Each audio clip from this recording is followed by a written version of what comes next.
तर धाराशिवमध्ये सुद्धा जनाक्रोश मोर्चा निघतोय। बीड परभणीतल्या हत्येच्या निषेधार्थ या मोर्चाचं आयोजन करण्यात आलेलं आहे। सर्वपक्षीय नेते या मोर्चात सहभागी होणार आहेत।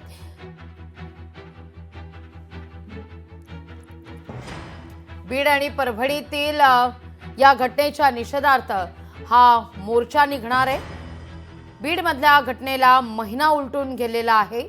सूत्रधाराला पकडण्याच्या दृष्टिकोनातून आणि योग्य ती कारवाई होण्याच्या दृष्टीने ठिकठिकाणी आता निषेध मोर्चाचं आयोजन करण्यात येत आहे। या सगळ्या विषयी अधिक माहिती घेण्याकरता थेट जाते आपले प्रतिनिधी ओंकार कुलकर्णी यांच्याकडे।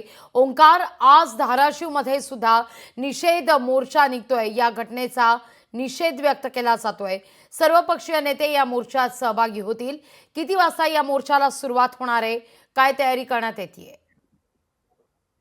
जर पाहिलं तर ज्या पद्धतीनं ह्या घटना उलटून गेल्यानंतर दिवस उलटत आहे, त्याचबरोबर या घटनेची तीव्रता देखील वाढताना पाहायला मिळत आहे। जनतेमधील जो आक्रोश आहे तो कुठेतरी रस्त्यावर आता येताना पाहायला मिळत आहे।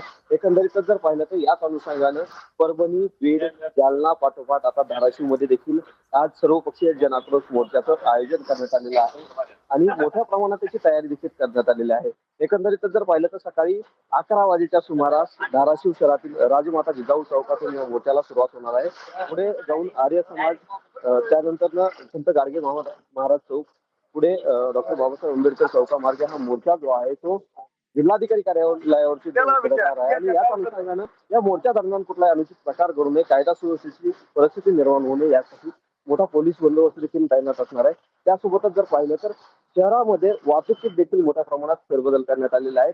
एकंदरीतच हा मोर्चा जो आहे तो शांततेत पार पाडावा यासाठी मोठ्या प्रमाणात तयारी करण्यात आलेली आहे। या मोर्चाला मोठ्या प्रमाणात राजकीय नेते मंडळी देखील उपस्थित राहतील असं सांगण्यात येत आहे।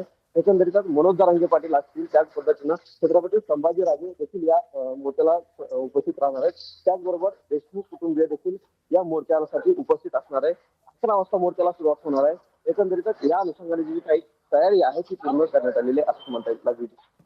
निश्चित ओंकार, धन्यवाद तुम्ही दिलेल्या कोणाचा सविस्तर माहिती करता।